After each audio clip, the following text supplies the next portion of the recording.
So I've talked a lot about the American Civil War. The war started over slavery, but it wasn't just about slavery. And I've done other videos explaining why the Civil War really started. But there is one thing I haven't really dove into until now, and that's the events that immediately preceded the outbreak of hostilities in April 1861. So in this video, we're going to talk about how the Civil War began, specifically looking at 3 key moments leading up to the first shots being fired at Fort Sumter. So back in December of 1860, when the secession crisis was at its peak, President Buchanan made the decision to send troops to the recently seceded states of South Carolina, Georgia, and Florida to take control of federal property there, including forts, because as the seceded states pointed out, those forts were located within their borders. They had no intention of allowing the United States to use them to attack the Confederacy. This caused some controversy, but overall, I think most Americans understood that something had to be done to protect federal property. But in January, Congress passed a law allowing the president to use military force to collect federal revenue, which was basically a blank check for military action.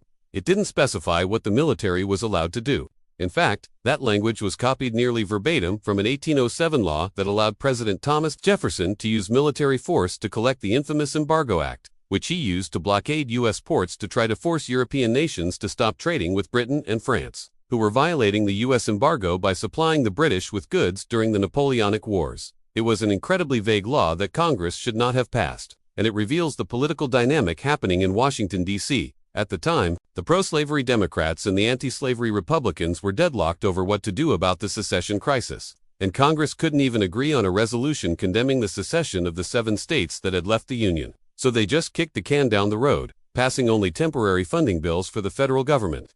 Meanwhile, the nation teetered on the edge of war with no leadership willing to compromise or find a solution to the crisis. As February arrived, things took a turn for the worse.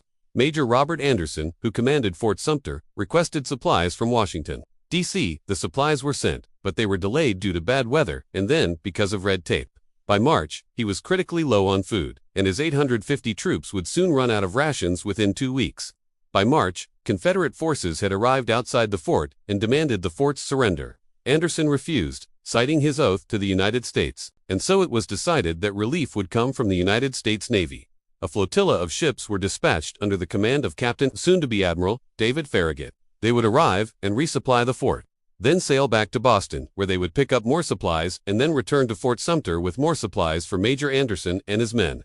That plan was sound, but it required cooperation from the elements and from Congress. President Buchanan wanted to avoid war, so he instructed Farragut to avoid conflict unless attacked. He also did not want to provoke the Confederacy, so he ordered the relief mission to wait off the coast of Fort Sumter until the storm passed, which could take several days. So while the relief fleet sailed from the coast of Carolina towards Fort Sumter, a group of Confederate leaders met with President Jefferson Davis. The group included Alexander H. Stephens, the Vice President of the Confederacy, along with senators from Georgia and Mississippi. They urged the Confederate government to declare war on the United States. As far as they were concerned, hostilities had already begun with the relief fleet's arrival off the coast of South Carolina. But President Davis was reluctant to start a war. He was worried that without the support of European powers, the Confederacy might not win the war, and if they lost, the Confederacy would cease to exist. And those Confederate leaders knew that, so they issued an ultimatum. They gave him 4 options. 1. He could let the relief fleet resupply Fort Sumter.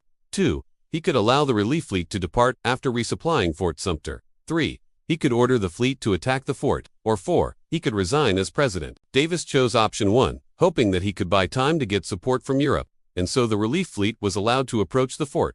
But the Confederates were prepared. They bombarded the ships, forcing them to sail away. Then they turned their attention to the fort.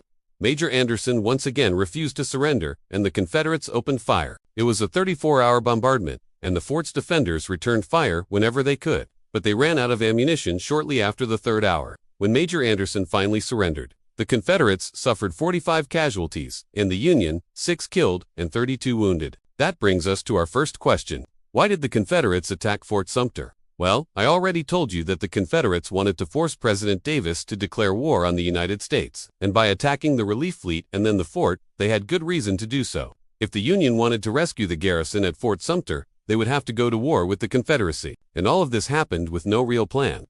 But the attack on Fort Sumter changed everything. It galvanized the divided nation. For the first time, there was a rallying cry that everyone could get behind. Now Southerners who had been on the fence about secession suddenly felt as though they had no choice. If the United States wanted to wage war against the Confederacy, then they would fight back. There were still many in the North who opposed the war, but Lincoln needed to raise an army, and he only had 90 days to do it. And so that brings us to our second question. Why didn't Lincoln stop the attack on Fort Sumter? Well, we don't know for sure because, well, we weren't there. But history points to 3 possible reasons. The first is that Lincoln believed that he lacked the authority to intervene. There were 2 conflicting laws passed by Congress. One prohibited the use of military force to collect revenue. The other authorized the president to use military force to collect federal revenue. Remember, the law authorizing the use of military force to collect revenue was almost certainly unconstitutional. So Lincoln may have believed that he couldn't ignore that law simply because it was unconstitutional. His second reason for doing nothing was that he wanted to avoid war. And as much as anyone else, Lincoln knew that an attack on Fort Sumter would likely lead to war, and he hoped that perhaps the situation could be resolved peacefully before hostilities broke out. Finally, his third reason may have been that he simply thought that the attack would fail. After all, it was just a small group of Confederate volunteers led by a former artillery instructor named Robert Anderson. Even if they were able to capture the fort, it would be easy to retake it. All he would have to do is dispatch a small naval squadron to the coast of South Carolina to relieve the fort and chase the Confederates away. In reality, Lincoln couldn't have been more wrong. The attack on Fort Sumter shocked the nation, and it convinced most Northerners that war was inevitable. Lincoln immediately called for volunteers to put down the rebellion. But as we will see next, the nation wasn't ready for war. As a result, the first volunteers raised by the Union were woefully unprepared for combat. State militias were sent to Washington, D.C., but most hadn't even received the weapons they needed to fight.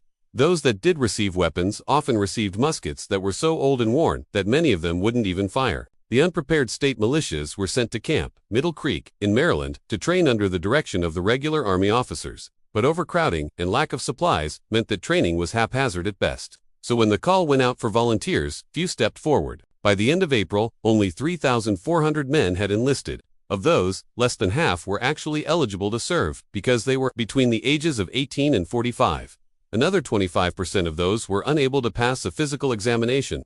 That left only about 1,700 men fit for duty. But because of continued supply shortages, only half of those were armed. With no volunteers coming forward, Lincoln ordered the rest of the regular army, about 16,000 men, to move east and defend the nation's capital. So in early May, when Virginia seceded from the Union, they were met near the village of Manassas Junction by a much larger Confederate force. What followed has become known as the Battle of First Bull Run, or First Manassas. We've got a whole video about that battle linked right here.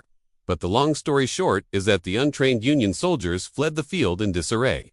The battle was a disaster and soured any hopes of a quick victory in the West. So now you have to watch this video next. I mean, you have to, right? Okay, I'll see you over there.